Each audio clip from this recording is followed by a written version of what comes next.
आनंदपुर गांव में नदी के बीचों बीच एक बहुत ही प्रसिद्ध मंदिर था। इस मंदिर के बाहर वेंकट का एक छोटा सा स्टॉल था। इस स्टॉल में वो इडली, वड़ा और डोसा बेचा करता था। दर्शन करने आए हुए भक्त वेंकट के स्टॉल पर नाश्ता करते थे। भैया एक मसाला डोसा दो और 2 प्लेट वड़ा सांभर देना। आप बैठिए भैया, मैं अभी ले आता हूँ। वेंकट की पत्नी डोसा बनाया करती और वेंकट ग्राहकों को संभालता था। वेंकट सारे ग्राहकों से बहुत अच्छे से बातें करता था। लोगों को वेंकट के डोसा स्टॉल पे डोसा खाना पसंद था। अरे भैया हमें भी 2 डोसा दे दीजिए। बिल्कुल भाई साहब, आप बैठिए, मैं बनवाता हूँ, बिल्कुल गरम गरम। वेंकट और पूजा मिलकर एक साथ काम करते थे, इसलिए उनकी आमदनी भी अच्छी थी। दोनों अपने व्यापार से बहुत खुश थे। बेटा आओ आओ बाबा, आप बैठिए, मैं आपके लिए कुछ लाता हूँ। वेंकट रोज इस बूढ़े भिखारी को खाना खिलाता था, पर ये बात उसकी पत्नी पूजा को बिल्कुल पसंद नहीं थी। क्या जरूरत थी इस भिखारी को आदत लगाने की? ये रोज चला आता है मुफ्त का खाने के लिए। पूजा क्या फर्क पड़ जाएगा अगर हम किसी जरूरतमंद की मदद करते हैं तो? अरे पर आप अगर इसे मुफ्त में खाना ना दो तो क्या ये मर जाएगा? ये कुछ ना कुछ और कर ही लेगा ना। भगवान का दिया बहुत कुछ है हमारे पास। मुझे नहीं लगता है कि हमें किसी की मदद के लिए झिझकना चाहिए। जय हो दयावान, आप यूं ही लुटाते रहो। ऐसा ही चलता रहा तो यहाँ भिखारियों की लाइन लग जाएगी, लाइन।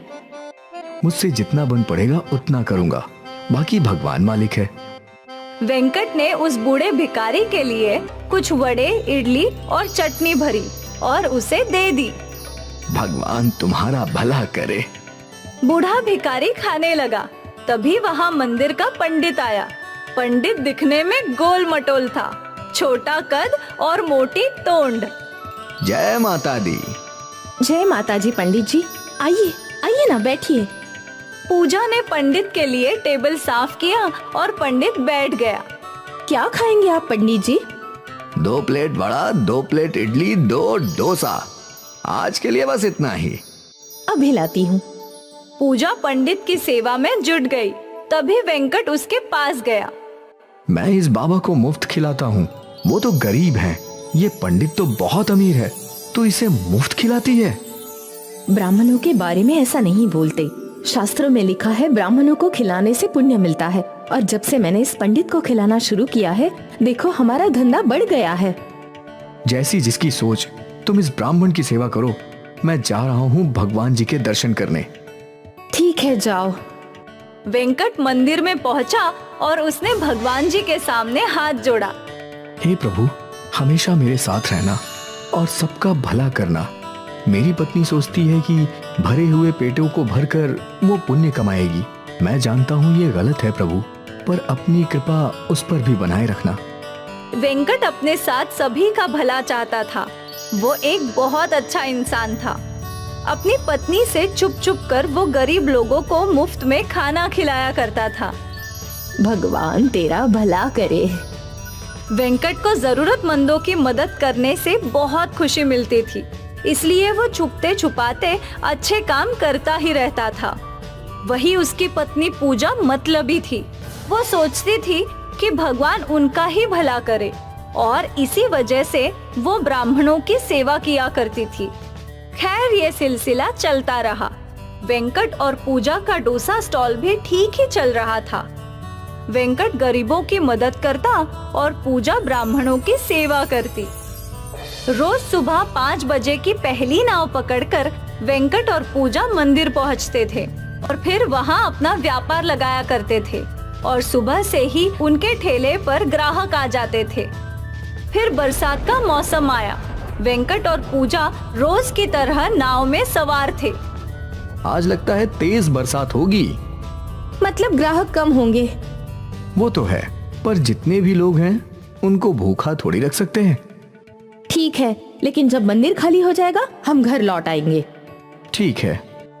वेंकट और पूजा नदी पार करके मंदिर के पास पहुँचे और रोज की तरह उन दोनों ने अपना ठेला लगाना शुरू किया। बरसात तेज हो रही थी। मुझे नहीं लगता आज कुछ खास ग्राहक आएंगे। देखते हैं। बस तभी 2-3 लोग उनके ठेले पे आए। आइए आइए भैया, बैठिए। हमें 3 प्लेट इडली और 2 प्लेट वड़ा दे दो। जी अभी लाया। पूजा ने इडली वड़े तैयार किए और वेंकट ने ग्राहकों को दे दिए। ग्राहकों ने खाना शुरू किया। उन सबका खाकर खत्म हो गया, पर फिर भी बरसात नहीं रुकी। लगता नहीं है आज ये बरसात रुकेगी। हाँ, बरसात के कारण मंदिर में श्रद्धालु भी कम हैं। उस आदमी ने वेंकट को पैसे दे दिए। हम लोग कुछ देर यहीं इंतजार करेंगे, बरसात रुकते ही चले जाएंगे। जी चलेगा। वो लोग काफी देर तक इंतजार करते रहे, पर बरसात नहीं थमी। फिर वो लोग भीगकर नदी तक पहुँचे। नदी का विकराल रूप देखकर वो हैरान थे। नदी में एक भी नाव नहीं थी और नदी के पानी का स्तर बढ़ता ही जा रहा था। वो लोग दौड़ते हुए वेंकट के पास आए और उसे ये सब बताया। ये बाढ़ हम सबको डुबा देगी, हम में से कोई नहीं बचेगा। तभी उनके सामने वो बूढ़ा भिखारी आया। बचाने वाला वो है तो भला कोई क्या मारेगा। यहाँ हम सबकी जान पर बनाई है और ये भिखारी हंस रहा है। हमें कुछ तो करना होगा। हे भगवान, हम सबको सुरक्षित किनारे पहुंचा दो। हे भगवान, कृपा करो। वेंकट भगवान जी से प्रार्थना करने लगा। तभी उस बूढ़े भिखारी ने सामने रखी एक डोसे की प्लेट उठा ली। हम सब इतने बड़े खतरे में हैं और तुझे खाने की पड़ी है। मेरे पीछे आओ। भिखारी के साथ सभी लोग नदी के पास पहुँचे। भिखारी ने उस डोसे की प्लेट को जमीन पर रख दिया और अपनी आंखें बंद कर ली और जादू से उस डोसे का आकार बढ़ने लगा। डोसे का आकार इतना बड़ा हो गया कि मानो बड़ी नाव हो। वहाँ खड़े सभी लोग हैरान थे। ये जादुई विशाल डोसा नाव नदी को बड़ी आसानी से पार करा लेगी। तुम सब इसमें बैठ जाओ। सभी लोग नाव में बैठ गए, सिवाय उस भिखारी के। आप भी आइए। नहीं बेटा, मुझे बचाने वाला वो है, तुम सब जाओ। भिखारी के इशारा करते ही विशाल डोसा नाव नदी में तैरने लगी। पानी की बड़ी बड़ी लहरों का उस नाव पर कोई असर नहीं था। अंदर बैठे सभी लोग सुरक्षित थे। वो सभी लोग दूसरी ओर पहुंच गए। सभी ने भगवान जी का शुक्रिया किया और उनके उतरते ही विशाल डोसा नाव पानी में डूब गई। आज वेंकट के साथ सभी लोगों ने एक करिश्मा देखा था, विशाल डोसा बोट का करिश्मा। शायद वेंकट की अच्छाई ही थी कि उसे जादुई विशाल डोसा बोट बचाने आई थी। मुत्तू और लक्ष्मी दोनों कंस्ट्रक्शन साइट पर काम करते थे। मुत्तू एक मिस्त्री था और लक्ष्मी एक मजदूर थी। हाय मेरी कमर। कितनी बार बोला है तुमको कि ये काम छोड़ दो, तुम्हारी उम्र होती जा रही है। अब इतनी मेहनत मशक्कत का काम तुमसे नहीं हो पाएगा। ऐसा बोल रहे हो जैसे मैं एक काम खुशी से कर रही हूँ। एक बार रश्मि की शादी हो जाए, फिर मैं काम करना बंद कर दूंगी। हाँ हाँ जानता हूँ, रश्मि की शादी तक तुम मेरी एक नहीं सुनोगी। मुत्तू नहीं चाहता था कि लक्ष्मी काम करे, पर लक्ष्मी को पैसे इकट्ठे करने थे रश्मि की शादी के लिए। मुत्तू और लक्ष्मी की बेटी रश्मि बड़ी हो चुकी थी और वो लोग उसकी शादी का सोच रहे थे। अम्मा देखो आज मैंने क्या बनाया। ये क्या है? पिज्जा उत्तप्पा। पिज्जा उत्तप्पा? ये क्या होता है? अम्मा इतना मत सोचो, खा कर देखो। रश्मि ने अपने अम्मा अप्पा को वो पिज्जा उत्तप्पा खिलाया। ये तो कमाल है। पसंद आया ना आपको? हाँ, तू जो भी बनाती है कमाल का बनाती है। आप लोग ये सब खाओ, मैं ये एक अपने दोस्तों के लिए ले जाती हूँ।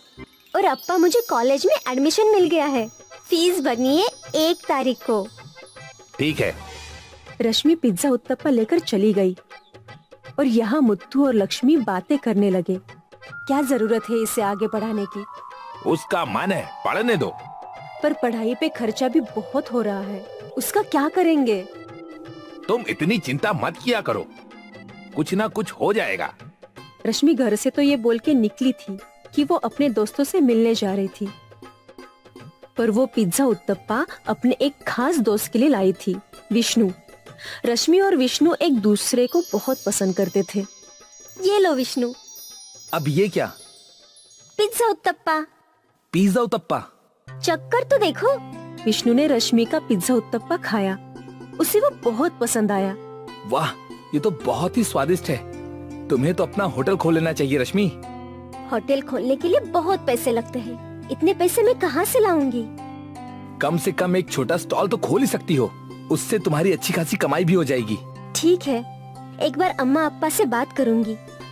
अगर वो दोनों मान गए तो फिर सोचते हैं। ठीक है। विष्णु को रश्मि के हाथ का बनाया हुआ खाना बहुत पसंद था। वो हमेशा रश्मि को होटल खोलने की सलाह देता था। खैर, समय बीता। मुत्थू और लक्ष्मी कंस्ट्रक्शन साइट पर काम करते रहे। एक दिन मुत्थू बाम्बू पे चढ़कर प्लास्टर लगा रहा था। एकाएक उसके पैरों के नीचे का बाम्बू टूट गया और वो जमीन पर आ गिरा। तुरंत ही एम्बुलेंस बुलाई गई और मुत्तू को अस्पताल ले जाया गया। मुत्तू के पैरों की हड्डी टूट गई थी। डॉक्टर ने ऑपरेशन शुरू कर दिया। ऑपरेशन का सारा खर्चा बिल्डर ने उठाया। मुत्थू जी, आपको कुछ महीने लगेंगे अपने पैरों पर खड़े होने के लिए। आपके पैरों में रॉड लगी है। अब आप पहले जैसे पूरे दिन खड़े नहीं रह पाएंगे। ये सुनकर मुत्थू और उसका पूरा परिवार दुखी हो गया। अगर मैं खड़ा नहीं रह पाऊंगा तो काम कैसे करूंगा? अब आप उसकी चिंता मत कीजिए, पहले आप ठीक हो जाइए। यह हादसा अभी ही होना था। अभी तो तेरी शादी के लिए मुझे पैसे भी इकट्ठे करने हैं। अप्पा, आप ये सब मत सोचिए, आप बस जल्दी से जल्दी ठीक हो जाइए। हाँ, मैं तो काम पर जाऊंगी ही, उससे हमारा घर चल ही जाएगा। अम्मा, मैं सोच रही थी कि मैं भी काम करूं। तू बहुत छोटी है, तू अभी से काम क्यों करेगी? अप्पा, मैं अपना खाने का ठेला डालना चाहती हूँ। वैसे भी सभी को मेरे हाथ का खाना बहुत पसंद है। ये सब तो ठीक है, तू बेचेगी क्या? डोसा, इडली, वड़ा। ठीक है, इसमें मैं तेरी मदद भी कर सकती हूँ। मुझे कोई एतराज नहीं है। तू कॉलेज भी जा पाएगी और काम भी कर पाएगी। रश्मि का ठेला खोलने का आइडिया मुत्तू और लक्ष्मी को बहुत पसंद आया। इस बहाने उन दोनों को आर्थिक मदद भी मिल जाएगी। अगले ही दिन रश्मि ने घर के बाहर ही ठेला लगाया। वो अपने ठेले पे इडली, वड़ा और डोसा बेच रही थी। हेलो, एक प्लेट वड़ा देना। जी। रश्मि का वड़ा स्वादिष्ट था, इसलिए लोगों को पसंद आ रहा था।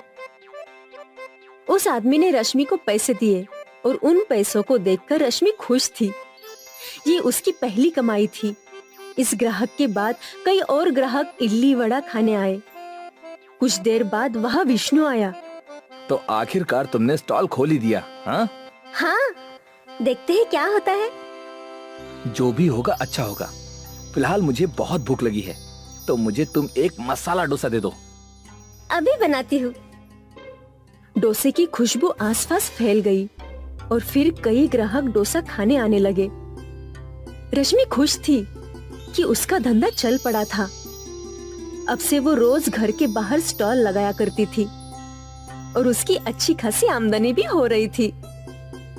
फिर कुछ दिनों के बाद उसकी पड़ोसन ने वहाँ पकोड़े बेचना शुरू कर दिया। वो गर्मा गर्म पकोड़े छाना करती थी। पकोड़ों की खुशबू सारे ग्राहकों को आकर्षित करती और जो लोग वड़ा खाने आया करते थे वो भी पकोड़े के स्टॉल पर जाकर पकोड़े खाया करते थे। अब रश्मि परेशान हो गई। उसे समझ नहीं आ रहा था। उसने ये सारी बातें विष्णु को बताई। तुम कुछ ऐसा बेचो जो कोई नहीं बेचता, मतलब एकदम हटके। तुम्हारा वो पिज्जा उत्तप्पा, वो बेचो। लेकिन वो तो थोड़ा महंगा बिकेगा। हमें कुछ ऐसा सोचना चाहिए जो किफायती भी हो और हटके भी हो। पर क्या? तभी रश्मि का ध्यान पकोड़े वाले की कढ़ाई पर गया और उसे एक आइडिया आया। कढ़ाई डोसा? डोसा तो तवे पर बनता है, तो कढ़ाई में डोसा कैसे बना सकते हैं? हाँ, बना सकते हैं विष्णु। रुको, मैं अभी आई। रश्मि घर के अंदर गई और एक छोटी कढ़ाई लेकर आई। रश्मि ने तवा हटाकर कढ़ाई चूल्हे पर रख दी और फिर उसमें डोसा का आटा डाला और कढ़ाई को हिलाकर आटा फैला दिया और फिर डोसे के पकने का इंतजार करने लगी। जैसे ही डोसा पक गया, उसने वो डोसा निकाल कर प्लेट पर रख दिया और उसमें चटनी और सांभर डाल दिया। ये देखो कढ़ाई डोसा। वाह, ये कितना अलग दिख रहा है। और स्वाद भी अलग होगा, खाओ। विष्णु वो कढ़ाई डोसा खा ही रहा था कि वहाँ दो लड़के आए। मुझे भी ना एक ऐसा ही डोसा देना। मुझे भी। रश्मि ने एक एक करके 2 डोसे बनाए और दोनों को दे दिए। अच्छा है। वैसे इसे बोलते क्या है? कढ़ाई डोसा। और इसी दिन से रश्मि का कढ़ाई डोसा मशहूर हो गया। लोगों ने डोसा हमेशा तवे पे बनते देखा था, लेकिन ये अलग था और स्वादिष्ट भी था। रश्मि के स्टॉल पर ग्राहकों की गर्दी बढ़ गई थी। देखते ही देखते उसने बड़ा दुकान खोल दिया और अब उसके अम्मा अप्पा भी उसी के साथ काम करते थे। रश्मि अपने कढ़ाई डोसे की वजह से दिन दुगनी रात चौगनी तरक्की कर रही थी। रश्मि ने विष्णु को अभी अपने अम्मा अप्पा से मिलवाया और उन दोनों की शादी तय हो गई। तुझे इसकी शादी के लिए पैसों की चिंता थी ना? देख, आज ये इतना कमा रही है कि ये हम दोनों को अच्छे से संभाल सकती है। हाँ, सोचा नहीं था कि हमारी रश्मि इतने पैसे कमाएगी कि हमें इसकी शादी के बारे में सोचना ही नहीं पड़ेगा। कुछ महीनों बाद रश्मि और विष्णु की बड़ी धूमधाम से शादी हुई और अब चारों मिलकर रश्मि का कढ़ाई डोसा सेंटर चलाते थे। एक छोटे से आइडिया ने रश्मि की किस्मत बदल दी। भीखू एक छोटे से परिवार से था, जिसमें उसकी पत्नी मधु और बेटी मीरा थी। दिन ब दिन आपकी आमदनी कम होती जा रही है। आपको ये चाट का व्यापार छोड़कर कोई काम काज करना चाहिए। कम से कम हमारा पेट तो भरेगा। तुम तो जानती हो कि मैं बरसों से ये चाट का ठेला लगा रहा हूँ। अब अगर ये ठेला चल नहीं रहा तो मैं इसे बंद थोड़े ना कर सकता हूँ। मुझे यकीन है कि कुछ दिनों में सब कुछ ठीक हो जाएगा और लोग मेरे ठेले पर भी चाट खाने आएंगे। हाँ हाँ, जब से तुम्हारे ठेले के बगल में उस रमणीक ने चाट का ठेला लगाया है, सारे लोग उसी के ठेले पर भीड़ जमाए खड़े रहते हैं।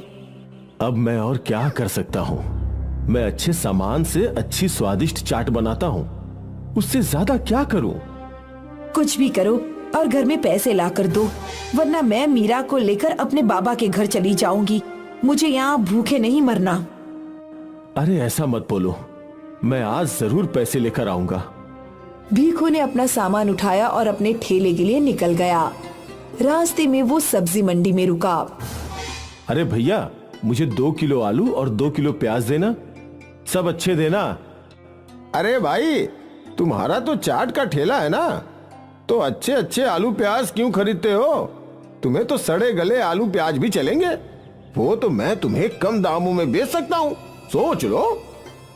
नहीं नहीं, ये चाट का ठेला मेरी रोजी रोटी है, मैं इसमें बेईमानी नहीं कर सकता। तुम तो मुझे अच्छे अच्छे आलू और प्याज ही दो। ठीक है। तभी वहाँ रमणीक भी आया। मुझे 3 किलो आलू और 3 किलो प्याज देना। अच्छे वाले?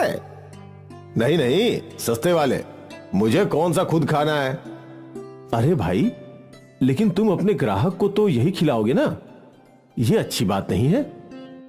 अरे क्या अच्छा क्या बुरा, ये तुम मुझे मत सिखाओ। हाँ, मेरा मैं देख लूंगा।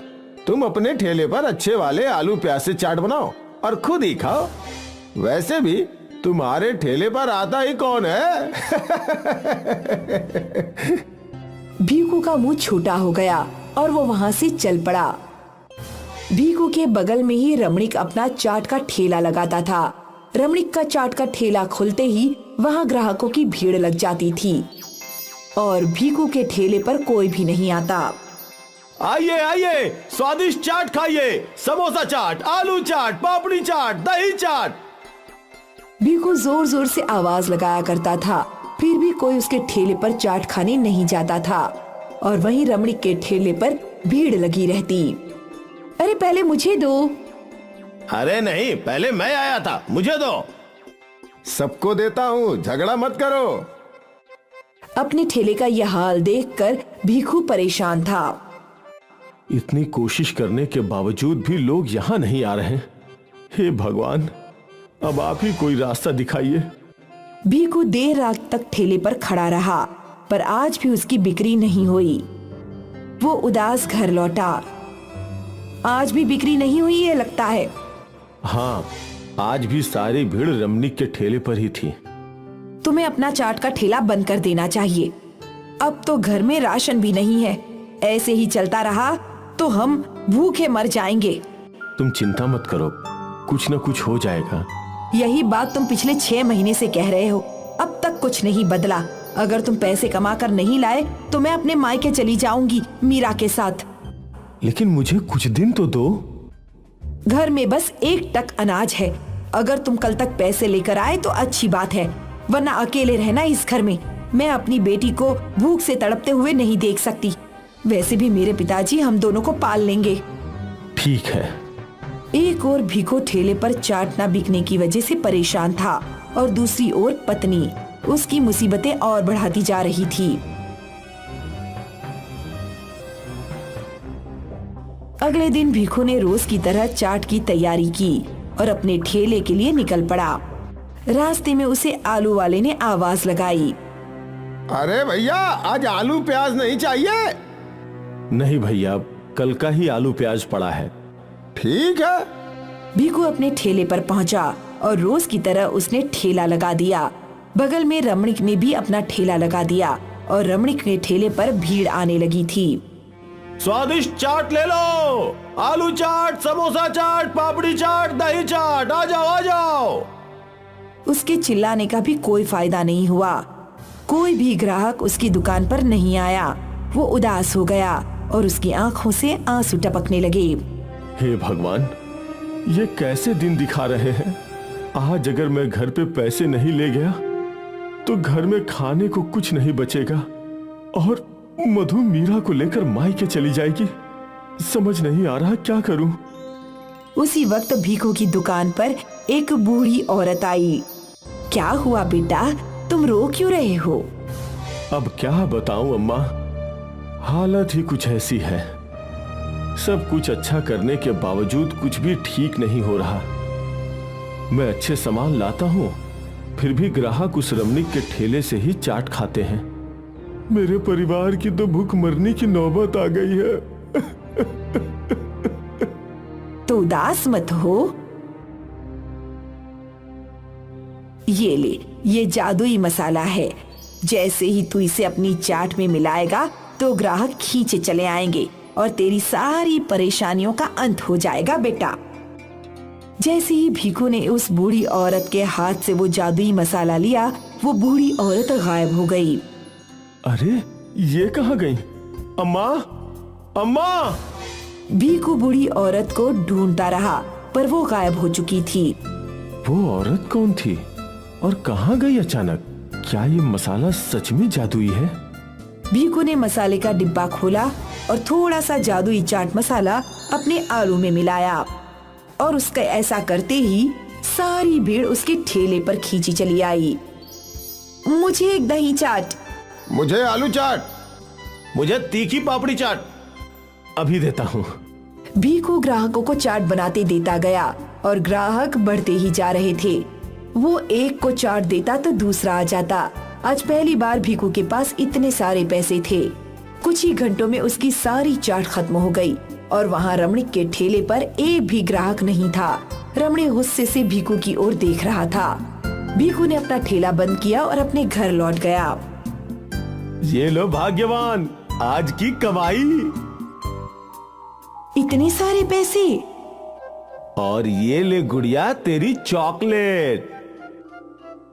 माँ देखो, पापा मेरे लिए चॉकलेट लाए हैं। मेरे प्यारे पापा। इतने सारे पैसे कहाँ से लाए? ठेले से कमा कर लाया हूँ। भीखू ने मधु को जादुई चाट मसाले के बारे में बताया। वाह, ये तो बहुत अच्छी बात है। अरे अब हमारे अच्छे दिन आ गए हैं। अब से कभी खाली हाथ लौटना नहीं पड़ेगा। लेकिन अगर वो जादुई मसाला खत्म हो गया तो? इसका भी उपाय है मेरे पास। भीखू एक मसाले की बोरी ले आया और उसने वो जादुई मसाला उस बोरी में पलट दिया और पूरी बोरी चमकने लगी। बाप रे, अब ये सारा मसाला जादुई मसाला है। इस तरह हम हमेशा जादुई मसाला बनाते रहेंगे। और इतने सारे पैसे रोज कमाएंगे। अगले दिन से भीखू खुशी खुशी अपना ठेला खोलने लगा, क्योंकि ठेला खोलते ही ग्राहकों की भीड़ लग जाती थी। भीखू बहुत खुश था। कुछ दिनों बाद रमणीक ने अपना ठेला वहाँ से हटा दिया। अब उस इलाके में बस भीखू का ही चाट का ठेला था, जहाँ हमेशा ग्राहकों की भीड़ रहती थी। और ये कमाल था जादुई चाट मसाले का। चना जोर गरम, चना जोर गरम, चना जोर गरम। बुंदेला के बाजार में ये आवाज सुनते ही लोग हरिया की ओर खींचे चले आते। जो भी उसके चना जोर गरम खाता, वो तारीफ किए बिना रुक नहीं पाता। अरे वाह, क्या बढ़िया चना जोर गरम है। इससे अच्छा चना जोर गरम कहीं नहीं मिलता भैया। अरे ऐसा क्या डालते हो इसमें भैया? अरे भैया, हमरा पुश्तैनी स्पेशल मसाला, सारा स्वाद उन मसालों का ही है। बहुत ही बढ़िया भैया, बहुत ही बढ़िया। हमको 20 रुपए का और दे दो, घर ले जाएंगे और अपनी लुगाई को खिलाएंगे। हाँ ठीक है भैया जी, ठीक है। हरिया चलते फिरते लोगों को चना जोर गरम बेचा करता था और उसकी अच्छी खासी कमाई हुआ करती थी। संदीप हरिया को रोज देखता और रोज मन ही मन में सोचा करता था, ये हरिया बिना दुकान या ठेले के बहुत अच्छा कमाता है, और एक हम हैं, भेल की दुकान डाल के बैठे हैं। ससुरे ग्राहक ही नहीं आते यहाँ तो। लगता है बुंदेला के लोगों को चना जोर गरम ज्यादा ही पसंद है। हाँ वो तो है। तो क्यों ना आप भी चना जोर गरम बेचे? अरे मैं भी वही सोच रहा हूँ। कल ही बाजार से चना जोर गरम और मसाला लेके आते हैं, फिर देखेंगे कि कैसे ये हरिया हमारे सामने टिकता है। संदीप और उसकी पत्नी को लग रहा था कि चना जोर गरम बेचना आसान होगा। अगले दिन संदीप ने अपनी भेल की दुकान में चना जोर गरम भी रखा और बाहर चना जोर गरम की तस्वीर भी लगा दी। तस्वीर देखकर एक औरत उसके दुकान पर आई। अरे भैया, तुम भी चना जोर गरम रखने लगे हो क्या? हाँ हाँ दीदी, आप कहें तो बना दें क्या? हाँ हाँ बनाओ, आज तुम्हारे हाथों का स्वाद भी चख लेते हैं। हरिया भैया जितना अच्छा भी नहीं है। इसके बाद कई और लोगों ने संदीप का चना जोर गरम चखा और सबने संदीप को यही बताया। और कुछ देर बाद जब हरिया घूमता घूमता वहाँ पहुँचा, तो सारे ग्राहक उसके पास चले गए। अरे भैया, हमको 20 रुपए का दे दो, हमको भी। ग्राहकों को ऐसा भागता देख संदीप और जलने लगा। जाने इस हरिया ने ग्राहकों पर क्या जादू कर रखा है। सुने नहीं, उसके मसाले में जादू है। और हमने ये भी सुना है कि ये उसका खानदानी मसाला है। उसके दादा परदादा बताए गए थे। तो अब हम क्या करें? तुम उस मसाले को बनाने का तरीका सीख लो, तो सारे ग्राहक तुम्हारे। अरे तरीका सीखना इतना सरल है क्या? सरल तो नहीं है, पर हमारे पास एक आइडिया है। मधु ने संदीप के कान में अपना आइडिया बताया और दोनों मुस्कुराने लगे। अगले दिन हरिया के घर के बाहर 15 साल का लड़का भीख मांगने आया। उसने हरिया का दरवाजा खटखटाया। अरे भैया, कुछ खाने को दे दो, 2 दिन से भूखे हैं। हरिया दयालु था। वो तुरंत घर के भीतर गया और उस बच्चे के लिए खाना ले आया। उस बच्चे ने हड़बड़ी में खाना खाया और फिर हरिया ने उससे पूछा, अरे तुम यहाँ अकेले क्या कर रहे हो? तुम्हारे माता पिता कहाँ हैं? पिताजी तो बचपन में मर गए और माँ को मरे 2 महीने हो गए। तब से यहाँ वहाँ काम की तलाश में भटक रहे हैं। भूखे पर हमको कोई काम ही नहीं देता। अरे अरे अरे अरे अरे अरे रो मत मुन्ना, हम है ना। तुम हमरे पास काम कर लो, हम तुमको भरपेट खाना भी देंगे और तुम यहीं हमारे साथ रह सकते हो, ठीक है? अब भगवान हो। अरे अरे अरे रो मत। वैसे तुम्हारा नाम क्या है? मुरली, मुरली शर्मा। हाँ ठीक है, आज से तुम हमरे साथ ही रहना। यहाँ तुम्हें कोनो चीज की तकलीफ नहीं होगी। धन्यवाद भैया, बहुत बहुत धन्यवाद। हरिया ने अनाथ मुरली को आश्रय दिया। हरिया मुरली को बाजार ले जाता और घर के छोटे मोटे काम भी दिया करता था। ये लो, 1 किलो टमाटर ले आओ और ये 10 रुपए तुम्हें ही रख लो। तुम्हें कुछ खाने का मन हो तो खा लेना। धन्यवाद भैया। कुछ ही दिनों में मुरली हरिया के साथ घुल मिल गया था। हरिया हमेशा अपना मसाला रसोई का दरवाजा बंद करके बनाया करता था, लेकिन एक दिन मुरली ने रसोई की खिड़की से सब कुछ देख लिया। कुछ देर बाद मुरली हरिया के पास आया। हाँ, हम जा रहे हैं। अरे पर कहाँ? आज हमें बाजार में हमारी चचेरी बहन मिल गई। अरे कौन? ओहो, मधु दीदी। उनकी बाजार में भेलपुरी की दुकान है। अरे तू संदीप का साला है? तो पहले क्यों नहीं बोला? ओहो, आज बाजार में दीदी मिली। उनको जब माँ के मरने का पता चला तो रोने लगी और हमको अपने साथ रखने के लिए तैयार हो गई। अब हम आप पर बोझ नहीं बनेंगे। हमारा इतना ध्यान देने के लिए बहुत धन्यवाद। कोई बात नहीं, ठीक है। हरिया समझ चुका था कि कुछ तो गड़बड़ है। मुरली को मधु ने भेजा था हरिया के मसाले का राज जानने के लिए। मुरली और मधु ने वो मसाला तैयार किया। एक बार खाओगे तो बार बार मांगोगे। चना जोर गरम स्पेशल मसालों के साथ। एक बनाओ भैया, देखते हैं तुम्हारे स्पेशल मसाले। हाँ हाँ, अभी लो। संदीप ने चना जोर गरम में वो मसाले मिला दिए। ये लीजिए। मिर्ची, मिर्ची, मिर्ची, इतनी मिर्ची। मधु ने उस औरत को पानी दिया। अरे ये स्पेशल मसाले हैं या सिर्फ मिर्ची है? इतना तीखा? तुम लोग हमको मारना चाहते हो क्या? वो औरत संदीप और मधु को खरी खोटी सुनाकर चली गई। संदीप और मधु मुरली की ओर देखने लगे। लेकिन हमने तो सब कुछ सही किया था। तभी वहाँ हरिया आया। बिटवा, तूने तो सब कुछ सही किया, पर हमने तुमको गलत दिखाया। हम पहले ही समझ गए थे कि कुछ तो गड़बड़ है, क्योंकि तुम शरीर से इतने तंदुरुस्त थे। भला कोई गरीब इतना तंदुरुस्त कैसे हो सकता है? हाँ? अरे संदीप, तुमको हमारे मसाले का राज जानना था ना, वो तो हम तुमको नहीं बताएंगे। पर हरिया समझदार था, उसने अपना राज ही रखा। दशरथ और शिखा ने लव मैरिज की थी। उनकी शादी को अभी कुछ ही महीने बीते थे। गीता और नीता को शिखा बिल्कुल भी पसंद नहीं थी। अच्छा भला मैं दशरथ के लिए अपनी सहेली की बेटी देख रही थी।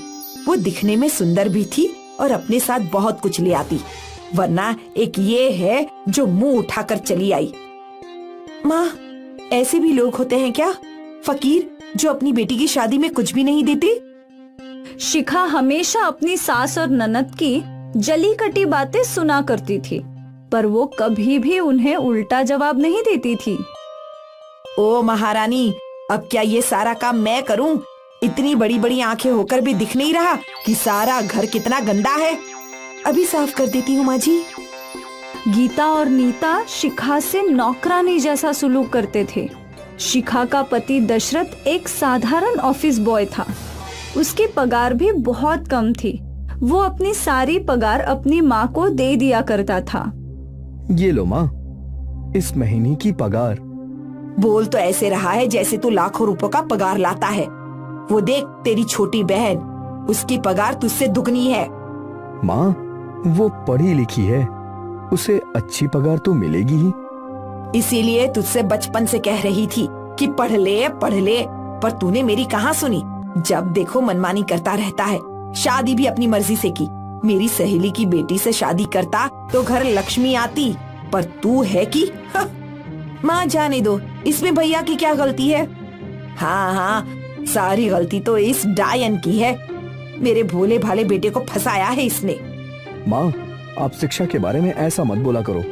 हाँ, अब तू मुझसे जबान लड़ाएगा, वो भी इस कल की आई हुई लड़की के लिए। अब यही दिन देखने रह गए थे क्या? दशरथ चुप हो गया और उसकी माँ अपने बहू और बेटे को कोसती रही। ये रोज का था। हर दिन गीता और नीता शिखा और दशरथ को सुनाया करते थे। एक दिन तो हद ही हो गई। भैया, भाभी ने मेरे पर्स में से पैसे चुराए हैं। जो मुंह में आ रहा है बोले जा रही है। कम से कम सोच समझ कर बोल। उसने क्या गलत बोला? उसके पैसे चोरी हुए हैं और उसने शिखा पे शक किया है। माँ, तू भी भला शिक्षा पैसे क्यों चुराएगी? अब वो तो तेरी पत्नी शिखा ही बता सकती है। ये सब सुनकर शिखा की आंखों में आंसू आ गए। बस माँ, किसी को इतना भी बेइज्जत नहीं करना चाहिए। भले ही शिखा गरीब परिवार से है, पर वो चोर नहीं है। आप लोगों ने सारी हदें पार कर दी हैं। चलो शिखा, अब हम यहाँ नहीं रहेंगे। जा, मैं भी देखती हूँ। जब दाल आटे का भाव समझ में आएगा तो यहीं लौट कर आएगा। और उसी वक्त दशरथ और शिखा ने घर छोड़ दिया। शिखा ने अपने कंगन गिरवी रखे और मिले हुए पैसों से उन दोनों ने एक छोटा सा झोपड़ा किराए पे ले लिया। कम से कम इस घर में शांति तो है। वो तो है, पर क्या आपका ये घर छोड़ना सही था? शिखा, मैं अपनी माँ और बहन को बहुत अच्छे से जानता हूँ। वो लोग हमें खुशी से जीने नहीं देंगे। तुम उसकी चिंता मत करो। अब हमें अपने बारे में सोचना चाहिए। जी बिल्कुल। वैसे ये घर बहुत अच्छा है। हाँ, और हम इस छोटे से घर में अपना आशियाना बनाएंगे। बिल्कुल। शिखा और दशरथ छोटी सी झोपड़ी में खुशी खुशी जीने लगे। रोज दशरथ अपने काम पर जाता और जब वो लौटता तो शिखा उसके लिए उसके मनपसंद पकवान बनाया करती थी। ऐसी उनकी अच्छी कट रही थी। एक दिन दशरथ मायूस घर लौटा। क्या हुआ? इतने उदास क्यों हो? मुझे काम से निकाल दिया गया है। क्या? पर क्यों? मालिक ने बोला है कि कंपनी को बहुत नुकसान हो रहा है, इसलिए उन्होंने कई लोगों को काम से निकाल दिया। उसमें मैं भी हूँ। आप चिंता मत कीजिए, आपको जल्दी ही दूसरी नौकरी मिल जाएगी। अगले दिन से दशरथ इंटरव्यू देने जाने लगा, पर हर जगह से वो मायूस लौट रहा था। वो उदास था। एक दिन जब वो घर लौटा तो शिखा के पिताजी आए हुए थे। आ गए बेटा। शिखा ने बताया कि तुम नई जॉब ढूंढ रहे हो। जी ससुर जी, पर मिल ही नहीं रही है। समझ में नहीं आ रहा है कि अब घर कैसे चलेगा। जब तक तुम्हें कोई जॉब नहीं मिलती है तब तक कोई व्यापार कर लो। ससुर जी, मुझे कोई व्यापार आता ही नहीं है। लेकिन शिखा को तो आता है ना। जब मैं बीमार था तो वो अपनी माँ के साथ समोसा और चाट का व्यापार करती थी और उसका समोसा चाट बहुत ही मशहूर भी हो गया था। तुम दोनों मिलकर समोसे और चाट का व्यापार क्यों नहीं करते? पापा, मैंने तो ये सोचा ही नहीं। सुझाव अच्छा है। हाथ गाड़ी खरीदनी होगी। हाथ गाड़ी है मेरे पास, चाहो तो वो ले जाओ। ठीक है ससुर जी। दशरथ और शिखा ने समोसा चाट का व्यापार करने की ठान ली। जो थोड़े बहुत पैसे उनके पास थे उससे उन्होंने तवा, गैस और कुछ बर्तन खरीद लिए और अगले ही दिन उन लोगों ने नुक्कड़ पर अपना समोसा चाट का ठेला लगा दिया। समोसा चाट ले लो, मुंबई का मशहूर समोसा चाट। स्वाद ऐसा कि उंगलियां चाट जाओगे। आओ आओ आओ। दशरथ की आवाज सुनकर कुछ ग्राहक दशरथ के ठेले पर आ गए। एक प्लेट देना, तीखा। शिखा ने उस औरत को समोसा चाट दिया, जो खाते ही वो खुश हो गई। वाह वाह, क्या स्वाद है। ऐसा स्वादिष्ट समोसा चाट तो मैंने पहले कभी नहीं खाया। और फिर कुछ और ग्राहकों ने शिखा के समोसे चाट चखे। सबको समोसे चाट का स्वाद बहुत पसंद आया। पहले ही दिन शिखा और दशरथ की अच्छी आमदनी हो गई। वो लोग खुश थे। फिर क्या था, दशरथ और शिखा रोज अपना समोसे चाट का ठेला लगाते और ग्राहक बड़े चाव से उनके समोसे चाट खाया करते थे। एक ही महीने में उन दोनों ने अच्छे खासे पैसे कमा लिए थे। ये देखो शिखा, इतने सारे पैसे, ये तो मेरी महीने की पगार से कई गुना ज्यादा है। तुम्हारा समोसा चाट तो हिट है। अच्छा है, इन पैसों से पहले हम अच्छा घर लेंगे। बिल्कुल। दशरथ और शिखा और ज्यादा मेहनत करके समोसे चाट बनाकर पैसे कमाने लगे। एक ही साल में उन दोनों ने अपना घर खरीद लिया और बाजार में एक दुकान भी। अब वो दोनों अपनी खुद की दुकान में समोसे चाट बेचा करते थे और उन्होंने कुछ और लोगों को भी काम पर रख लिया था। सोचा नहीं था कि कभी ये सब भी कर पाऊंगा। थैंक यू शिखा, तुमने तो मेरी किस्मत बदल दी। मैंने नहीं, हम दोनों ने। उसी वक्त उनके घर की डोरबेल बजी। शिखा ने दरवाजा खोला तो दरवाजे पे उसकी सास और ननद थी। आइए माँ जी, अंदर आइए। शिखा की सास और ननद घर के भीतर आए और रोने लगे। माफ कर दो मुझे बहू, मुझसे बहुत बड़ी गलती हो गई। हम दोनों ने आप लोगों के साथ बहुत गलत किया, हमें माफ कर दीजिए। माँ, लेकिन हुआ क्या है? अब क्या बताऊं, नीता की नौकरी चली गई। उसी कहीं और नौकरी भी नहीं मिल रही। ऊपर से जितने पैसे बचे थे सब खर्च हो गए। अब तो हमारे खाने के भी लाले हो गए हैं। तो ये बात है। माँ, तुम चिंता मत करो, मैं अपने बेटे होने का फर्ज जरूर निभाऊंगा। दशरथ ने अपनी माँ के हाथ में पैसे रख दिए। हर महीने आपको पैसे मिल जाएंगे। ठीक है बेटा, तू हमेशा खुश रहे। गीता और नीता वहाँ से चले गए। आप माजी और नीता दीदी को हमारे साथ रहने के लिए बोल सकते थे। हाँ, लेकिन वो दोनों हमेशा दूर ही रहें, वही अच्छा है। मैं अपनी माँ और बहन को अच्छे से जानता हूँ। उनके लिए पैसा ही सब कुछ है। वो मैं उन्हें दूंगा। वो भी खुश और हम भी खुश। ठीक है। एक वक्त था कि शिखा और दशरथ लाचार थे, पर अब उनके समोसा चाट के व्यापार ने उनकी परिस्थिति बदल दी। कल जिन्होंने उनका तिरस्कार किया था, आज वही उनके सामने सिर झुका रहे थे और ये सब उनकी मेहनत की बदौलत हुआ था। मीरपुर नाम का एक गांव था। गांव में जग्गू नाम का भिखारी रहता था। जग्गू के 2 बच्चे थे, राजू और मिनी। पापा, क्या हम लोग हमेशा से गरीब हैं? नहीं बेटा, हम हमेशा से गरीब नहीं हैं। मेरे पिताजी यानी तुम्हारे दादा एक समृद्ध व्यक्ति थे। उन्हें एक बार जंगल में पनीर का घर मिला था। उस घर से कितना भी पनीर निकाला जा सकता था। पिताजी जादुई पनीर घर से पनीर निकालकर पास वाले पूरे शहर में पनीर बेचा करते थे। पनीर बेचकर मेरे पिता काफी अमीर हो गए। लेकिन फिर एक दिन गांव के मुखिया कबीर सिंह को जादुई पनीर घर के बारे में पता चल गया। भूपेंद्र, मैंने सुना है कि तुम्हें जंगल में कोई पनीर घर मिला है। हाँ मुखिया जी, मिला है, और उसी से मैं इतना अमीर हो पाया हूं। अब दौलत के मामले में कुछ ही दिनों में मैं तुम्हें भी पीछे छोड़ दूंगा। पूरी तहसील में जितनी भी डेयरियां हैं उन सबको मैं ही पनीर सप्लाई कर रहा हूं। इस पूरे गांव की हर चीज पर सबसे पहले मेरा अधिकार है। तुमने मुझे बिना बताए जादुई पनीर घर से खूब कमाई की है, इसलिए तुम्हें इसकी सजा मिलेगी। मुखिया ने पिताजी से उनका सब कुछ छीन लिया और उन्हें गांव से बाहर कर दिया। हालांकि पिताजी गांव के आसपास ही मंडराते रहे। और जब किसी ने उन्हें काम नहीं दिया तो भीख मांगकर काम चलाते रहे।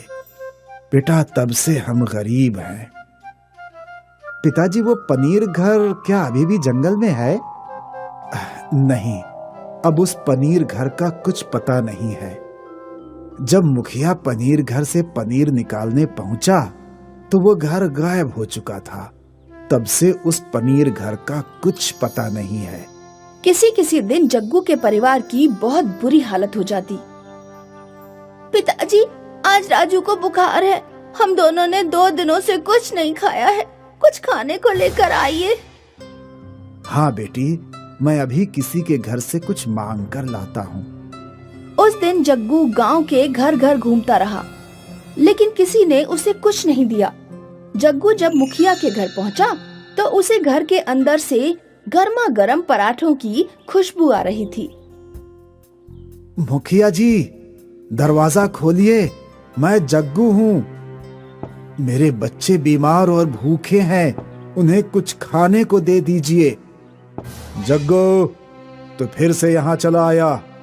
चला जा यहाँ से, वरना अभी अपने नौकरों से कहकर तुझे गांव से बाहर निकलवा दूंगा। तुझे गांव में रहने दे रहा हूँ, इसे ही मेरी मेहरबानी समझ। इससे पहले कि मुखिया अपने आदमियों को भेजता, जग्गू सड़क पर एक कोने में छिपकर बैठ गया। कुछ देर बाद मुखिया घर में ताला डालकर अपने आदमियों के साथ कहीं चला गया। जग्गू ने सोचा कि वो अपने बच्चों की खातिर खाना चुराएगा। दीवार से कूदकर जग्गू मुखिया के घर में घुस गया।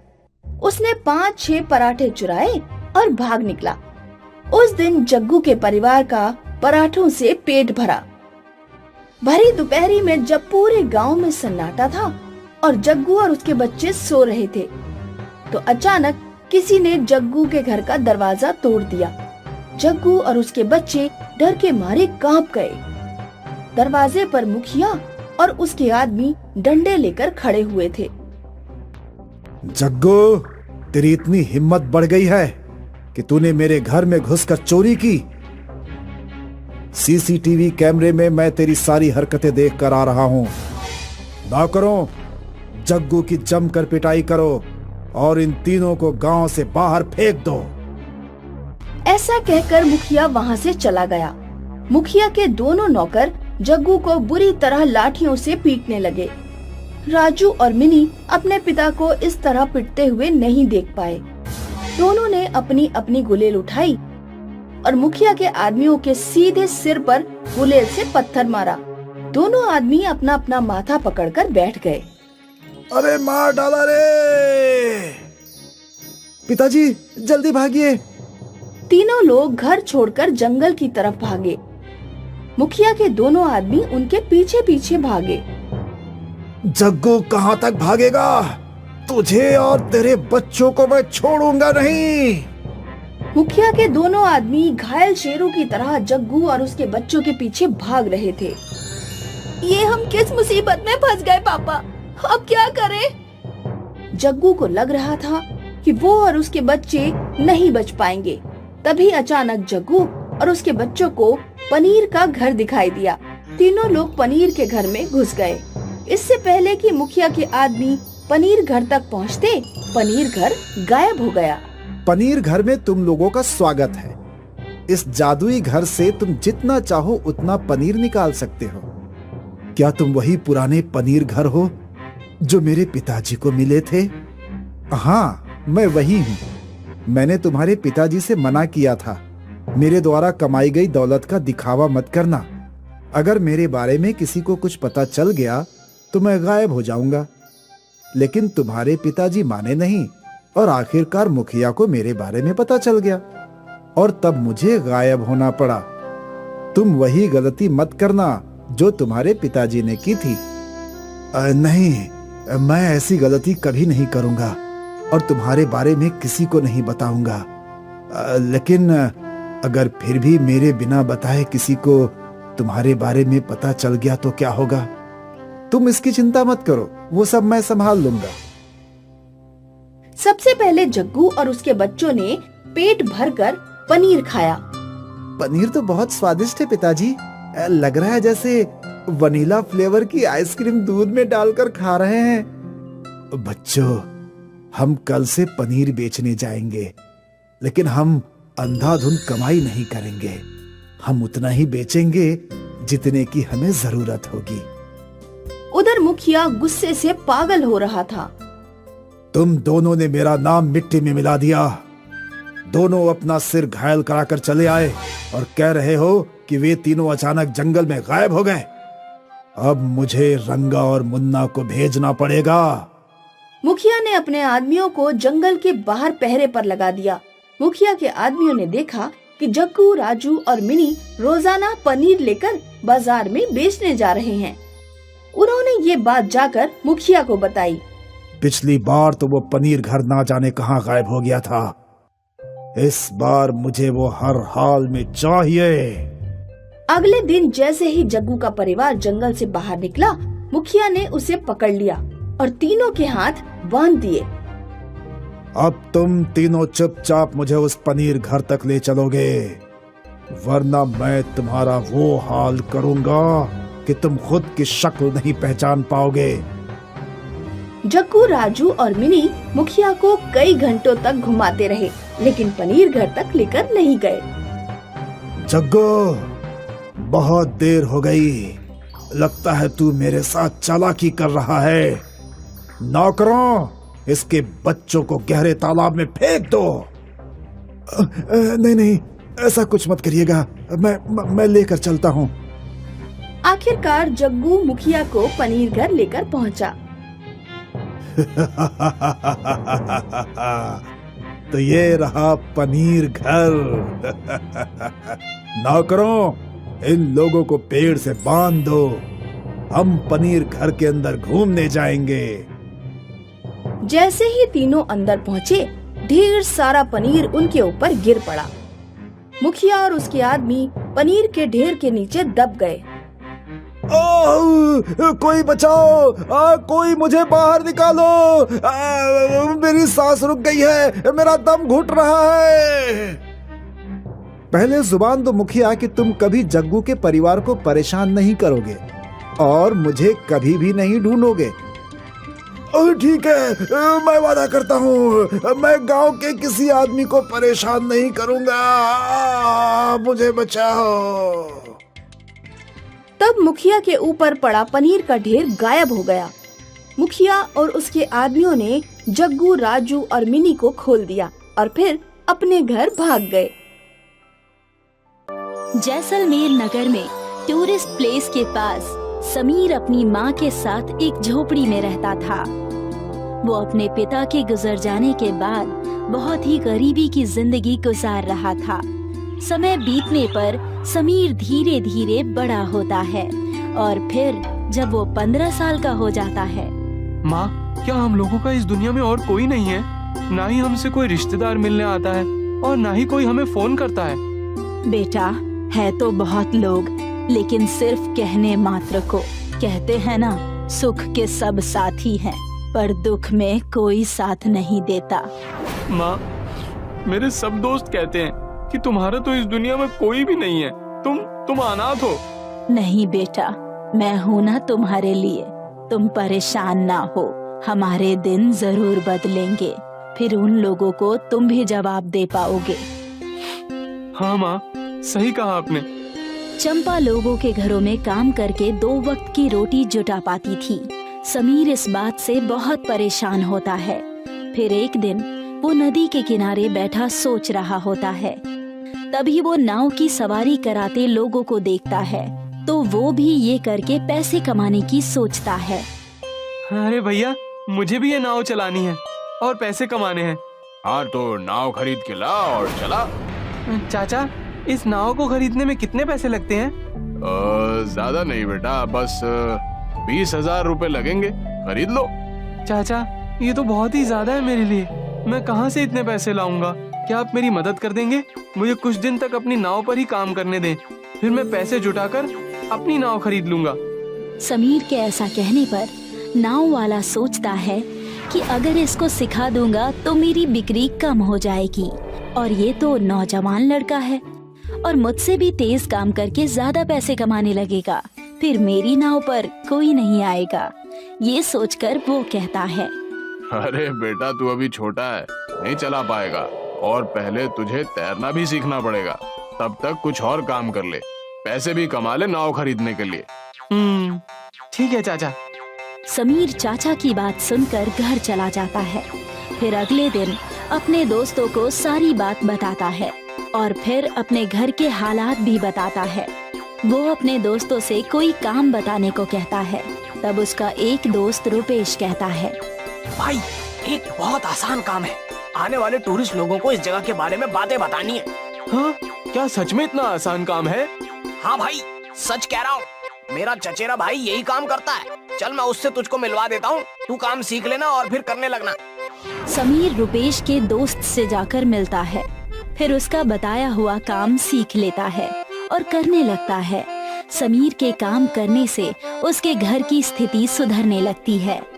फिर उसके पिता की बंजर पड़ी जमीन पर वो माँ बेटे दोनों मिलकर धान उगाने लगते हैं।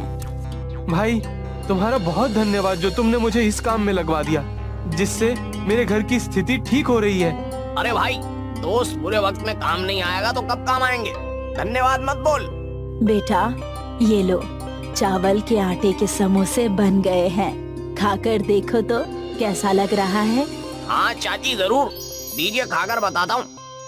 रुपेश चंपा के बनाए समोसे खाता है। समोसा खाते ही वो अपनी उंगलियां चाटने लगता है और फिर कई बार और मांग कर खाता है और फिर कहता है, चाची आपने क्या लाजवाब समोसे बनाए हैं। मैंने तो ऐसे लाजवाब समोसे, वो भी चावल के, कभी नहीं खाए। मेरी माँ के हाथों में जादू है। चाची ठीक है मैं चलता हूँ, लेकिन आप ऐसे ही समोसे रोज बनाकर मुझे जरूर भिजवा दिया कीजिए। हाँ बेटा जरूर। फिर अगले दिन जब वो अपने काम पर जाता है तो वहाँ एक टूरिस्ट को घूमते घूमते भूख लगती है। फिर वो समीर से होटल के लिए पूछता है। समीर उसे होटल ले जाता है तो वहाँ पर सारे चावल के आइटम होते हैं जो कि उसे पसंद नहीं आते। तो वो कहता है, हे मैन, क्या तुम मुझे किसी अच्छी खाने की जगह ले चलोगे? मुझे चावल का सिंपल खाना खाना है। समीर को समोसे का ख्याल आता है और तब वो अपनी माँ को फोन करके समोसे और चटनी बनाने को कहता है। माँ, मैं 2-4 लोगों को लेकर आ रहा हूँ, आप समोसा तैयार रखना। समीर के कहे अनुसार उसकी माँ चावल के आटे के समोसे तैयार करती है और उसे बहुत खूबसूरत तरीके से परोसती है। तब जब समीर उस टूरिस्ट को लेकर वहाँ पहुँचता है तो उसकी माँ उसे समोसे परोसती है। ये तुम हमें कहाँ ले आए हो? हाँ, हम लोग ऐसी कैसी जगह नहीं खाना खाते। सॉरी सर, बट आप लोग परेशान ना हो, ये मेरा अपना घर है और आप लोग एक बार मेरी माँ के हाथ के समोसे खाकर देखें, फिर आपको कोई भी परेशानी हुई तो सबकी जिम्मेदारी मैं ही लूंगा। हाँ साहब, और आप लोगों का मन हो तभी हमें पैसे दीजिएगा, नहीं तो पैसे दिए बिना ही चले जाइएगा। ठीक है, तुम इतना कह रहे हो तो हम खा लेते हैं, फिर देखते हैं हमें क्या करना है। समीर और चंपा के कहने पर वो टूरिस्ट समोसा खाने लगते हैं और उसके साथ दी गई सरसों की चटनी और इमली की चटनी भी खाते हैं। वो लोग मंत्र मुग्ध हो जाते हैं और फिर और समोसे मांग कर खाते हैं। वाह, क्या लाजवाब समोसे बने हैं। हाँ बिल्कुल, तुमने सच कहा। वो उसकी खूब तारीफ करते हैं और फिर समोसे की कीमत से ज्यादा पैसे देते हुए कहते हैं, तुम लोग इसकी दुकान खोलो, बहुत ही अच्छी इनकम होगी। हाँ सर, जरूर ऐसा ही करेंगे। टूरिस्ट की कही गई बात को ध्यान में रखकर समीर और उसकी माँ मिलकर समोसे की दुकान खोल लेते हैं और उनकी दुकान बहुत जल्दी फेमस हो जाती है। आसपास के लोग और टूरिस्ट सबको समोसे बहुत पसंद आते हैं। माँ, आपके डिजाइन किए हुए रिंग रोल समोसे और भी लोगों को आकर्षित कर रहे हैं और नए नए डिजाइन के समोसे बना दिया करो, जिससे लोग और आकर्षित होकर और समोसे ले। समीर के कहने से उसकी माँ समोसे और भी डिजाइन के बनाने लगती है, जिससे उसकी डिमांड और भी बढ़ जाती है, जिसके लिए उसे और भी लोगों को काम पर रखना पड़ता है। और उसके समोसे फिर दूर दूर तक जाने लगते हैं और उसकी आमदनी बहुत अच्छी होने लगती है।